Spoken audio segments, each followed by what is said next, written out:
Hey, what's up guys? It's NashCrafter and welcome to my channel. Today we're here doing a time-lapse video that I'm super excited to share with you guys.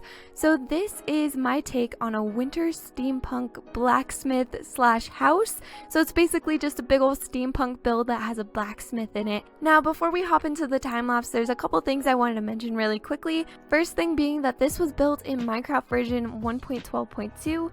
Also, for the time-lapse, I am actually using the replay mod, so if you guys want to use this mod, I will link it down below. It's how I do pretty much all of my time-lapses. I really enjoy it. It's a great mod. Also, I am using a texture pack for this build. It's a default-based texture pack. It is actually called the Taste of Germ, and it's one of my all-time favorites. It was made by a fellow YouTuber and actually a server mate of mine, which is super awesome. So I will leave all of the information to the creator, Germsy Boy, down below, as well as the download for the pack. I highly recommend it. It's seriously such an amazing pack, especially if you really like playing in default but you kind of just want to add some little tweaks and changes to it. I think it's really great for that. And last but not least, I just wanted to mention how much time this took me. So this took me about 3.5 hours to fully complete. I just sat down and sat there for 3 hours and just built this. It was a very spontaneous build. I didn't plan this out ahead of time. And yeah, I got this down to about 17 minutes of time-lapse footage for you guys, so I really hope that's not too long. But I think that's it for everything that I have to say at the start of this video. I hope you guys really enjoy this build and this time-lapse. Without further ado, just sit back, relax. I hope you guys enjoy, and let's roll the time-lapse. Alright guys, so for this time-lapse, I thought I would do a little bit of a voiceover, sit down, chit-chat, and talk to you guys about the build and just kind of my thought process as I was building this build. So first thing we're starting off with is we are starting with the base. So one thing I've noticed about steampunk builds is that they oftentimes start with this really tiny base. Now the build doesn't actually have to be, or the base build doesn't have to be super tiny, but the idea is that as the steampunk build gets bigger and taller, it gets wider in width. So you kind of start with this really tiny little base, and then it starts to get a little top heavy looking, but that's the whole idea, that's the whole vision. And personally, it's one of my favorite things to look at. I think it looks really interesting and really cool. Now what I'm doing right now is I'm just going through and I'm adding some of the framework. So I'm just trying to get an idea of where I want the walls to start, how big I want the room to be, and like I said, where I want the supporting wall structures to start to come up from. So we'll see that in just a second as we start to build the walls up. But before we do that, I wanted to go through and just start to add some detail. I really went crazy when it came to this build and adding detail. I just went ham with the slabs, the stairs, the fence posts, windows, and anything like that. I tried to add so much detail and I really wanted to make it intricate. So that's pretty much me going through here. I do end up getting rid of some of it and kind of going back to the drawing board and redoing some of the depth and the detail because I wasn't liking where it was going, so I just scrapped it and came back. We're going up with the walls now, which is good. So I decided to go with the Tudor style. It's pretty traditional style when it comes to doing steampunk builds in Minecraft. I feel like a lot of steampunk builds have this kind of Tudor style. So I decided to do the framework for that. Another thing I wanted to mention is that when doing steampunk, I like to use odd numbers. Now this not only helps for roofing, which is a huge part of doing builds like this, but also it just helps when you're doing those Tudor beams so that you have them spaced out perfectly. You don't have any awkward pairs that are kind of just hanging out. So I really for this build wanted to stick with odd numbers and made a point to really stick with odd numbers. Going through and doing the roof here, which is always fun to do. I wanted to make it really tall because basically what we're going to be doing is we're actually going to be putting buildings on top of this roof. So kind of going through with some steampunk tendencies, I guess you could say, some really staples to steampunk. What it usually looks like is you'll have this kind of base build and then you'll just kind of start mushing other builds on top of it. It's a very interesting build style. It's super fun. If you haven't tried it, I recommend trying it because it's just super fun to play around with and there's endless possibilities. You can do so many different things with it. Now, for this little side roof here, I decided to go in with, instead of doing one big roof, I decided to do two little ones because with the plan that I had in mind, it actually was going to clash with it. It was going to actually collide with what I had in mind, and that wasn't going to work out. So I was like, you know what, let's turn one big roof into two little tiny ones. And I like it. I think it worked out, and it does work with the design later, which is important and pretty cool. So now what I'm doing is I'm just going through and adding some platforms. We'll start to see these kind of take shape here in just a second, right there. So I'm adding two platforms. I originally was going to put them right next to each other, but you'll see in just a second that I actually get rid of that back platform, the one towards the back of how we're turning right now. And basically what I do is, like I said, scrap it, get rid of it, and I actually shift it over a little bit to the right side, the right hand side of the build. And this was basically just to help with symmetry. I was getting really symmetrical with this, and I think when it comes, like, the cool thing about doing steampunk is that nothing really makes sense. Nothing is really symmetrical. You can pretty much throw a window wherever you want, you could throw a building wherever you want, or roof. One side of the roof could be really small, and the other side could be really big, which is actually what I do for this build. And I decided just to shift it over because I thought it would give some interest, and it actually gave this really cool peekaboo effect. So we've got this kind of build in the front that I've done the support beams for and the framing for, and then this back build is kind of, I guess, what I'd call my peekaboo build. It kind of just like peeks behind this one that's sticking up in the front. I was really happy with how the effect turned out.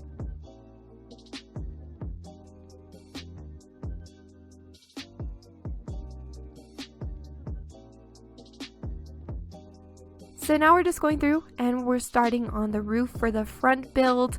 I'm kind of struggling with what to call them because we have the main build, which I guess the one towards the bottom, which I guess we should call the base build, and then we have this build, which I'm going to call the front build, the one that I'm currently working on, and then the back one, I've been calling it the back build, but we might call it the peekaboo build just to make it different, I guess. I don't know. I'm just trying to come up with names because there's so many different separate buildings on this one build that it's mind-boggling a little bit. It's just kind of weird.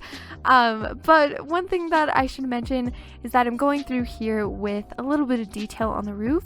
I wasn't doing this originally, but I thought it might look kind of cool because it looks like the roof is almost worn and torn and kind of distressed a little bit.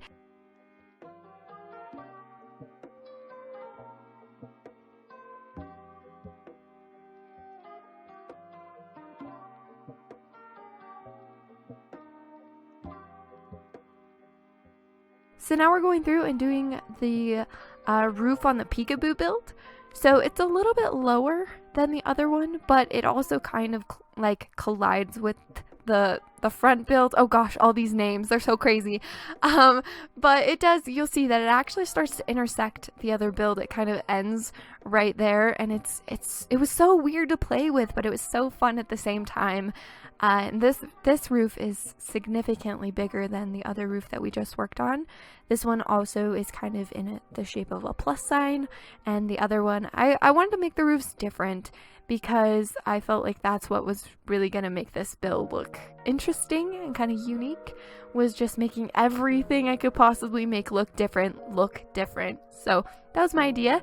Now we're kind of panning backwards and you guys can see the overall, just how it's coming together, and you can really see now the peekaboo effect on that one, and I just think this looks so cool.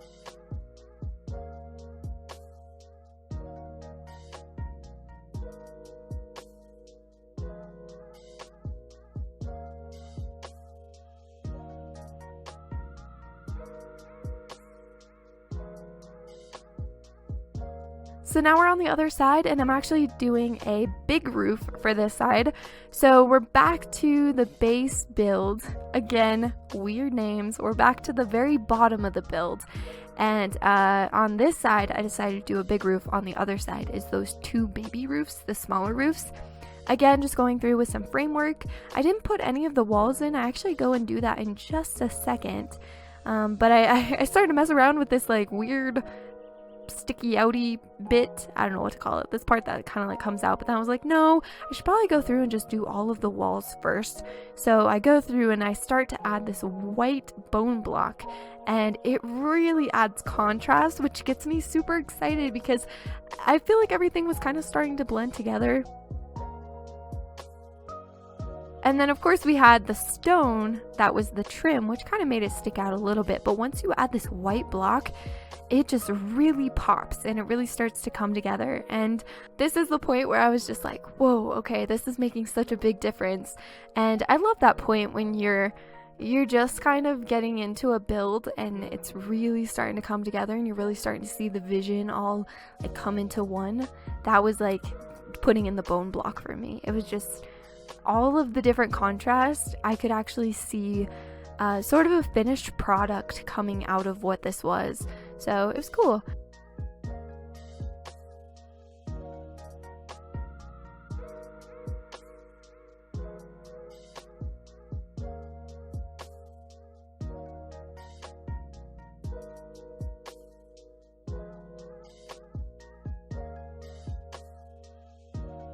So next thing we're doing is we're working on the windmill. This was so fun to do. I love windmills. I know they're kind of a staple when it comes to Minecraft builds. I meant steampunk builds. They're kind of a staple when it comes to steampunk, but I have to say that I did actually use a lot of staples, like steampunk build staples. I added like a round window, and I added a crane kind of thing, like something that sticks out of a window and it drops down. And then I also added the windmill and the whole fact that there was like a build on top of another build. Like those are all steampunk staples, and I added every one that I possibly could think of. So I love the way the windmill turned out. Again, we were kind of panning backwards. We're gonna get a shot here of the full thing and how it's coming together. So pretty cool. Again, really happy with the windmill. I felt like the windmill fit really good there. There was a lot of space and I needed something to fill it up, and that worked. So now we're going in with a pop of color here, which is very exciting because as of right now, we've only used stone, spruce, and bone block. And so I decided to go in and add red glass, kind of tying in the red that we saw earlier. I really wanted to use it, but it wasn't working for the roof. So I was like, you know what? We should just use red for all the windows. And I thought that would be the perfect amount of pops of color. So every window in this build is actually a red tint. And I have to say they look beautiful in this texture pack that I'm using. They kind of have this really cool crisscross detail.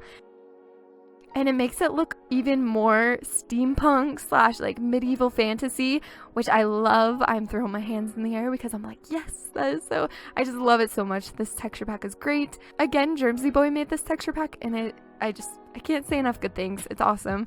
But here's the crane. So this is what I was talking about a little bit earlier with the steampunk staples. So a lot of times you'll see this kind of mechanical crane type thing popping out of the window, and this is supposed to act as sort of like a transportation element where you could like put something on it and it'll lift it up all the different flights of stairs basically. So instead of having to carry things up the stairs, you would just put it on the crane and it would lift it up for you, which I think is really cool.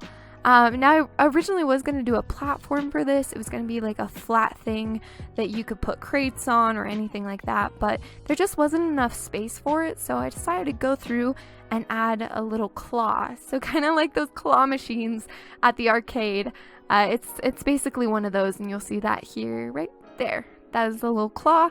It's perfect for like the size of a shulker box or something like that, so I kind of figured you could carry shulker boxes. So going in with the front roof, this part actually sticks out and I had a lot of fun with this. Oh my gosh, this I have to say is one of my favorite parts. It's a really small detail, but it's one of my favorite parts of the house. It's actually the very front. This overhangs the actual blacksmith area. It's just a place for windows, but I also add a few planter boxes with some grass, and then of course the staple, another staple here for steampunk, those diagonal support structures underneath. I love those. Anytime I can add those to a build, it makes me so happy because I just think they look aesthetically pleasing, like they look really nice.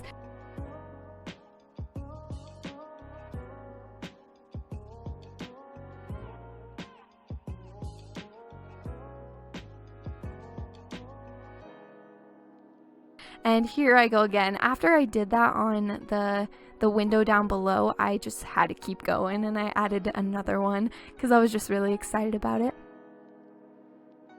So this is just a little balcony that I'm adding, nothing too crazy or too fancy. I think all of the fence that I used was dark oak fence, if I remember correctly. I thought it worked with the spruce wood really well, so that was kind of the one that I used the most. Now just going through with some windows again, the red windows that I really liked, another view of the windmill there. And yeah, just adding some detail, adding some fence and some slabs to these windows.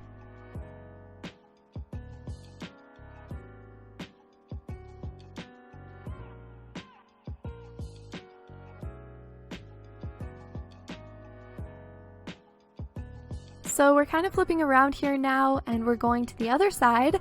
And again, just adding more windows. This was kind of the point in the build where I was fleshing out all of the details and putting everything in its place. Now that I had the base structure done, I was just going through and adding any bit and bob I could think of. So I added like a little balcony, a bunch of windows, and I thought this really was what tied the build together. I really like this. Now this is important. Okay, I want to point this out. So as you can see on the left side of the build, we have this big roof, and then on the right side of the build we have these two smaller roofs. There's kind of this weird awkward gap. Like they look really offset. Like they look like the house would tip over because the roof on the left side is so big. So I was trying to think of a way that I could even them out a little bit, and what I thought of was to add a chimney. So as we're panning back, you'll see that that chimney actually distracts from that big gaping hole that was kind of missing, and I actually feel like that balanced out the build a little bit. Even though it was just adding a chimney, it filled that really awkward space that was missing from that one side, and it almost made it look a little bit more even. So I was super proud of that detail when I thought of it, and I really just wanted to use the brick texture in this pack because it is so good. It's so good. It looks very different from the default, sort of. Well, mainly just the color is very different, but I really like it. Now this is the front patio. I had a lot of fun designing this. The contrast, I really enjoy the contrast, and I love how this turned out. Super simple, nothing too crazy. And I think that's a fair way to actually get into the house. I was kind of wondering how I was going to make that work, because as you'll see here in just a second, we are now going under and we're starting to work on the actual blacksmith area. So this is kind of the workstation, work area where the blacksmith, the blacksmith lives in this house, and he comes down every morning and works in this area. That's kind of what I thought. So I had to think of a way to actually get into the house, because most of the time I'll add a ladder, like in past steampunk builds I've done, I'll add a ladder going up from this, basically this little blacksmith area, but I was like, no, that's not gonna work. This needs to be filled with all of the tools that the blacksmith would use. So yeah, but that is pretty much it for all the time-lapse footage, guys. Thank you so much for watching. I actually am going to be doing a little bit of a real-time talk through. I'll show you guys the interior of the house here in just a second. But like I said, that's pretty much it for all the time-lapse footage. But stick around for a couple more minutes because I'm going to show you some up-close and personal details. We're going to do a little bit of an interior walkthrough, and yeah, it should be pretty cool. So again, I hope you guys really like this. I had so much fun with this build, but give me just a second and we are going to go and walk through this house. Alright guys, so welcome to the walkthrough portion of this video. So I'm just going to spend a couple minutes kind of walking through the house and going in and showing you guys some of the details.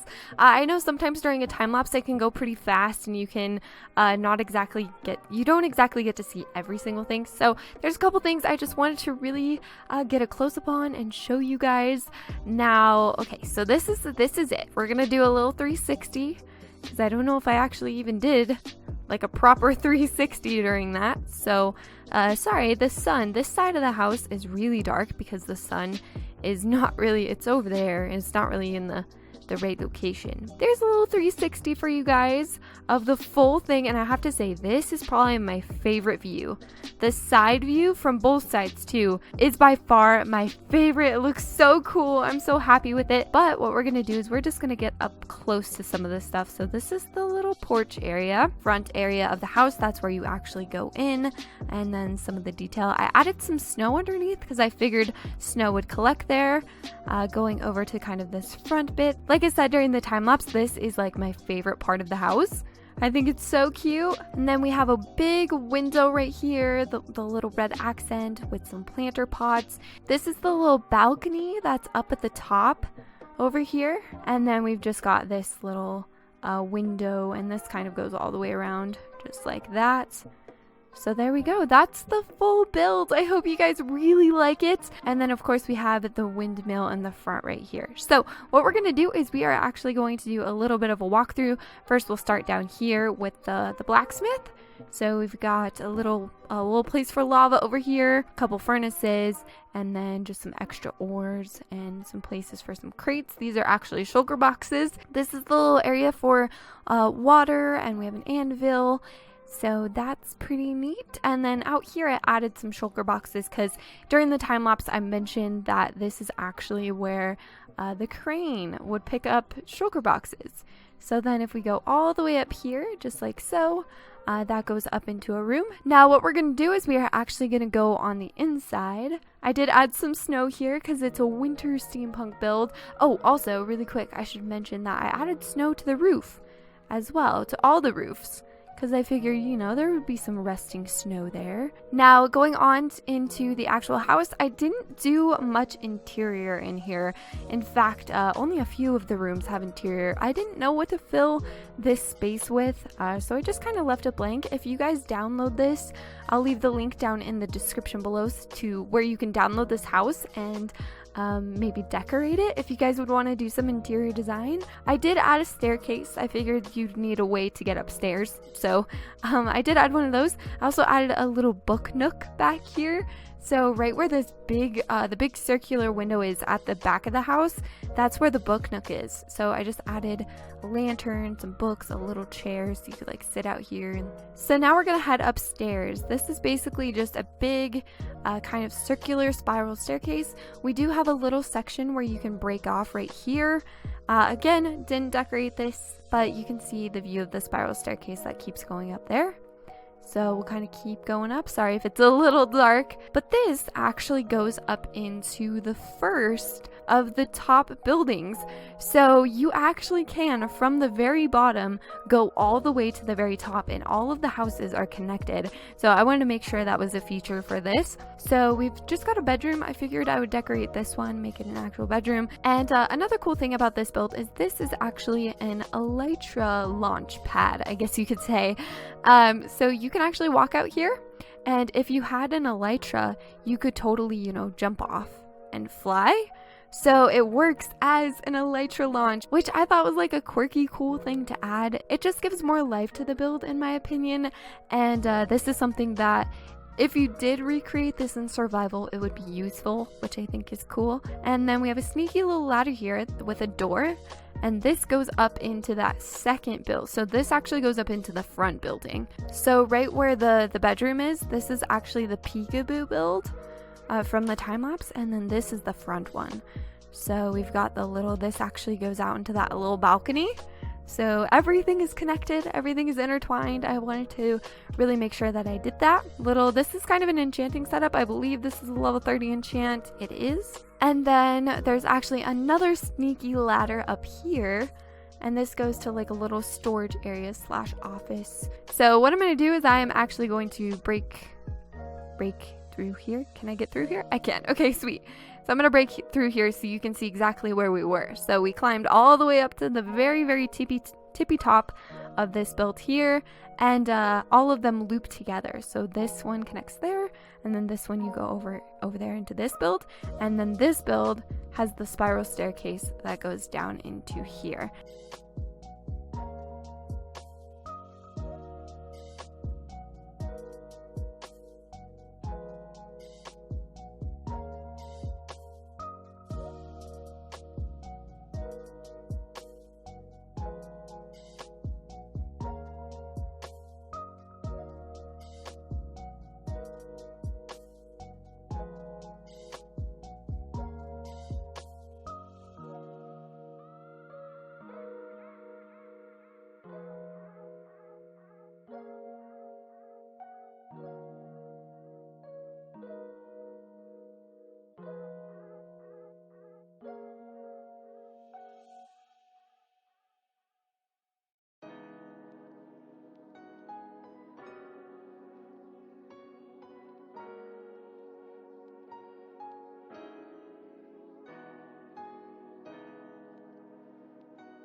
So this is the build. I really hope you guys like it. I had so much fun making this video, and I love doing the time lapse, and I love doing this build. This is definitely, I think this takes place as one of my all-time favorite builds that I've done here on the channel, and I guess I would say in my everyday Minecraft life. But that is going to have to end today's video. I hope you all have a very beautiful, wonderful day. Also, if you guys want to see more time lapses from me in the future, please hit that like button, because that'll let me know that you guys are into this style of video. That would really let me know that you guys want to see more stuff like this, more steampunk builds, more time lapses.